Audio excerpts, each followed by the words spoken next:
everyone. I'm here with my friend Scott. Hi. And we are having a wonderful New York City staycation. So we're here at the South Street Seaport. We're at Pier 17, the Greens. And what are we in, Scott? We're in some sort of glass cabin. That's about 400 degrees. Actually, it's very lovely now. No, just when he mentions that it's about 400 degrees, why is this cool? It's cool because it's 11 degrees outside. And we are so warm that we are actually sitting here with the door open. So that's how toasty it is. And yet we have this beautiful view of the South Street Seaport, of the East River. So I can even see the Statue of Liberty. We can see the Statue of Liberty. Oh, I didn't even notice that. That's really cool. So yeah, and on the other side behind us, we can actually see the Brooklyn Bridge. And we are dining in New York City during COVID-19, but we are isolated from everybody else. So we are able to have an outdoor dining experience, but we are able to do it safely. We've both been tested for COVID-19. It's come back negative, so that's excellent. Woohoo! We like being negative for COVID-19. And we're gonna be able to eat and drink and enjoy New York City in the wintertime. So this is great. So we're gonna order our food, and of course they're trying to make this as safe and socially distanced as possible. So they actually have a contactless ordering system. So let me show you what you do. So we scan this QR code to get the menu. So Scott's actually going to order on his phone. So as you can see, we have the whole menu on his phone. Definitely going for cheese fondue. And we're gonna get the cheese fondue. That's kind of the whole reason we came. It is so sunny in this cabin. It's like I'm getting all of the vitamin D that I've been missing, but Scott has put in our order on his phone. And we are getting the cheese fondue, which is kind of the entire reason that we came here. And we're also going to get a whole bottle of Prosecco. And I'm really excited because this is going to be my first time having a drink at a New York institution, like a drink that's not been in my living room in a year, a full year. This is so exciting. Our bottle, this is not Veuve Clicquot. I don't think it's Veuve Clicquot. But this is our bottle of bubbly. It's so pretty. Yeah, I told you we didn't get the Veuve Clicquot, but I'm still super excited about them. There we go. Yeah. All right, we got our Prosecco. Cheers. Ding. Oh, this is good Prosecco. This was a good choice. Our cheese fondue has come. These are the sides. We have bread. We're gonna ask for more bread. We also have, these potatoes look so good, broccoli, so we can pretend to get nutrients, and apples. And look at this cheese fondue. I'm gonna actually ask Scott to hold the camera over the cheese fondue while I attempt to show you how gooey and delicious it is.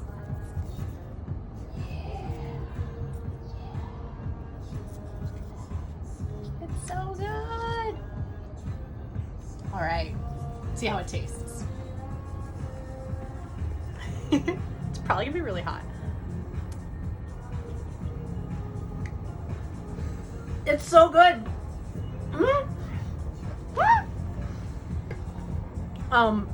So the cheese is really good.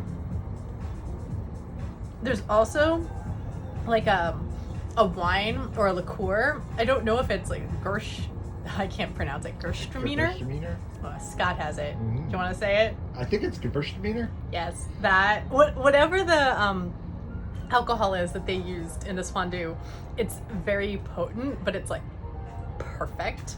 I consider myself a cheese expert, and this is some of the best fondue that I've had in the world. And I've been to France as well many times. So if you're looking for great fondue, come here. Guys, I'm just reporting back.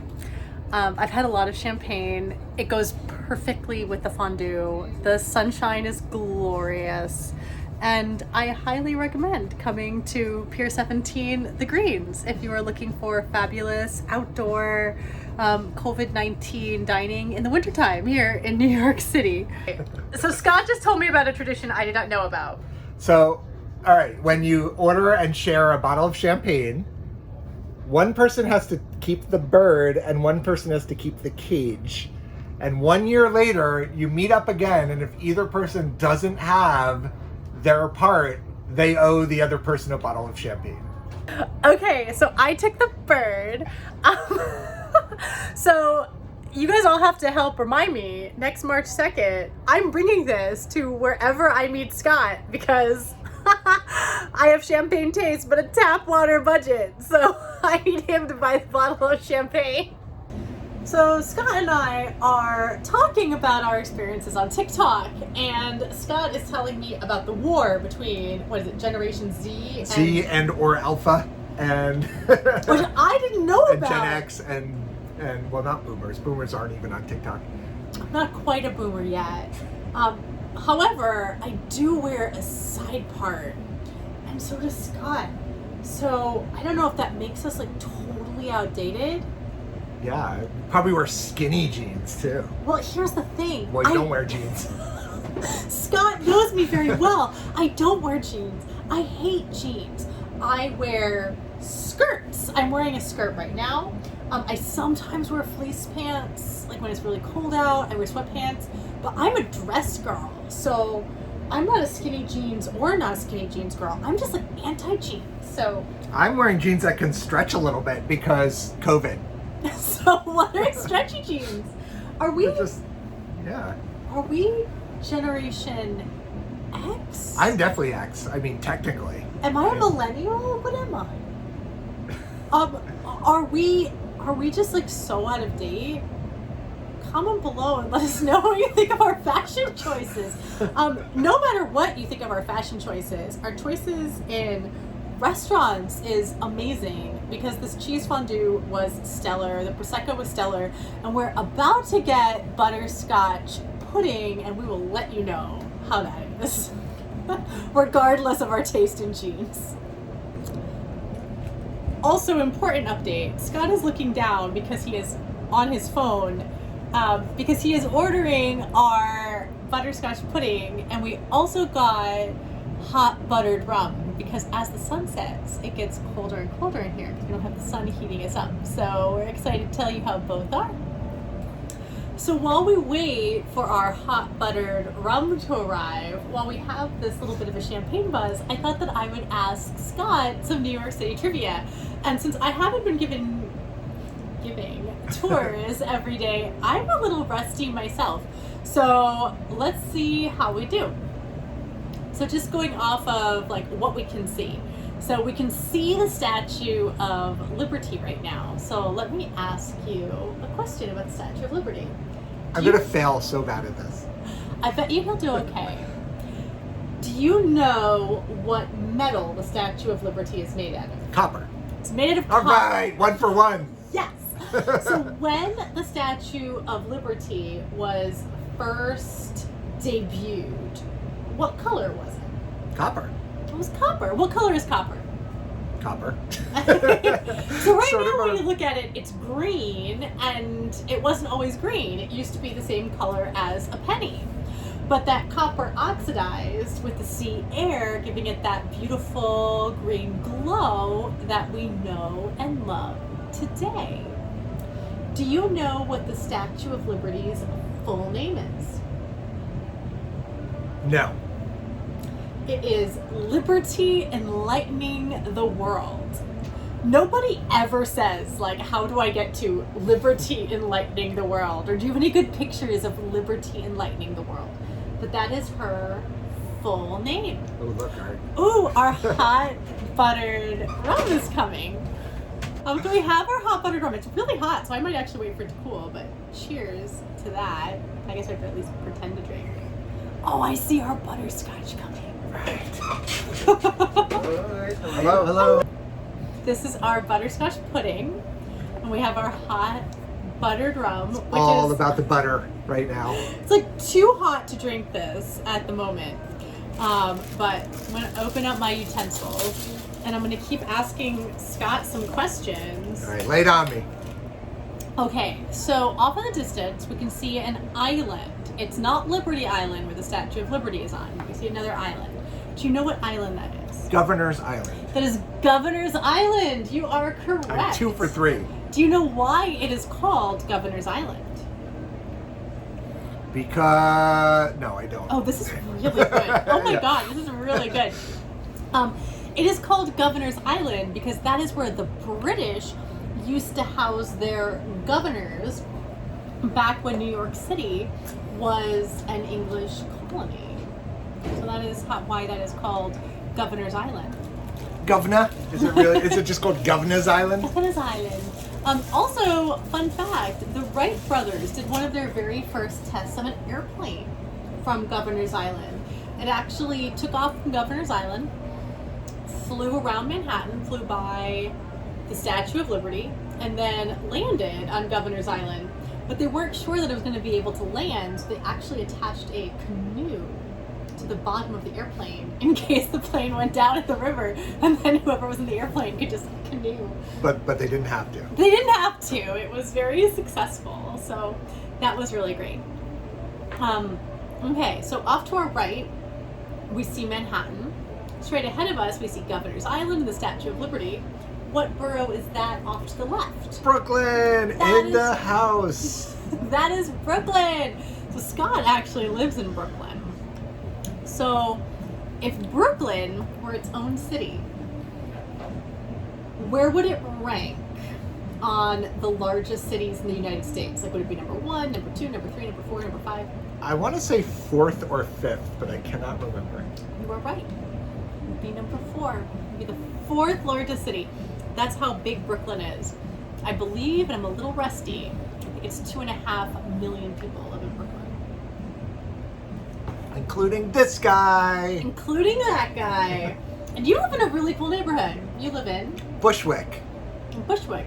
What are some things that make Bushwick cool? Why should people come and live in Bushwick? Well, the 2 things that pop to mind right away are the art murals, which are all over Bushwick, and also the Roberta's Pizza. First of all, these art murals, they are street art. They're on the outside of buildings. Like when you walk up and down the streets of Bushwick, you just see like mural after mural after mural on the outside of buildings. And the greatest street artists in all the world actually come to paint the murals on the outside of buildings in Bushwick. So it's better than, I mean, maybe not better than, but it's at least on par with any museum that you can imagine. And these murals are constantly changing, so you could come back every season and see a completely different art show. And now tell us about Roberta's Pizza. That was one of the few places, so I've lived in Bushwick for over 11 years now, and Roberta's is one of the few places that was already there when I got there. And it's just this amazing brick oven pizza place. They have a greenhouse on the roof where they grow some of their own vegetables for the pizzas. And it's just, you'll never get a bad pizza there at all. What pizza would you recommend people order? Well, usually if I go with a friend, these are small pizzas, maybe your like 10-inch variety. So if you go with 2 people, you can get 2 pizzas. So I always recommend always getting the margarita pizza because it is one of the best I've ever had anywhere. And then just get one of their weird off-the-wall pizzas with like spicy honey on it or like pureed butternut squash instead of tomato sauce or something like that. I want the butternut squash one. I've had the honey one. It's like called the bee sting or something. Yeah, and that's something really like that. special. And I think, did Bill Clinton or somebody had like a fundraising event at Roberta's? Yeah. It's widely regarded as being one of the best pizzerias in New York City. So, yeah. I think that concludes our trivia. We have important things to do. We're going to go enjoy our butterscotch pudding and our hot buttered rum. But yeah, thank you for joining us for New York City trivia. The sun is setting. Our bellies are full. Had a drink or 2. We've had a drink or 2. We've done our trivia. So Scott, would you recommend this place for other New Yorkers and tourists to come and visit? I would wholeheartedly recommend this place. Do you feel that the Pier 17, the Greens, has done a good job with their COVID-19 safety measures? Very much so. I felt that all the different precautions were definitely taken by everyone here. So in this room, just to go over what the safety precautions are, we are in our own private, somewhat glass cabin. So we have nobody else around us. Right. There are people right there, but they're in their own glass cabin. Right. So the people behind us, they actually have 2 bits of material between us and them. The same for the people on either side of us.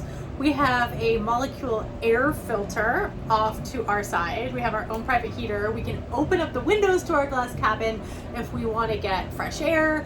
In terms of the food coming to us, we had minimal contact with the servers. Yeah, it's all order online. You order online. The food is actually put at a table near the very front of the cabin, and we actually just walk to the front of the cabin and bring it over to our table, so we don't really have a lot of contact with other humans, but we do get this glorious view of the Statue of Liberty at sunset. We get to spend time with each other, and we have also taken the proper COVID-19 safety precautions to make sure that this is safe and healthy for us. And how would you rate the food? Oh, I mean, that fondue is to die for. The fondue is so good. It's so good. And that butterscotch pudding was kind of amazing. Yeah. I sort of want another one. The hot buttered rum was fabulous. The Prosecco was excellent. In terms of prices, I mean everything is a little on the high end, but if you get a bottle of Prosecco, I think you save a little bit of money. So you just go in for the whole bottle because it goes really well with the cheese fondue. And yeah, this is a really, really wonderful evening. So whether or not you just need a moment away with friends or a romantic date, or if you're visiting New York City for the very first time and you want to be able to get a glorious view of the city but still feel safe, Pier 17 the Greens is the place to be. Or if you haven't left your apartment in 4 days. Yes. Which might be the case. I haven't left my apartment probably in about a week, so this is very exciting. So yes, Pier 17 is the place to be.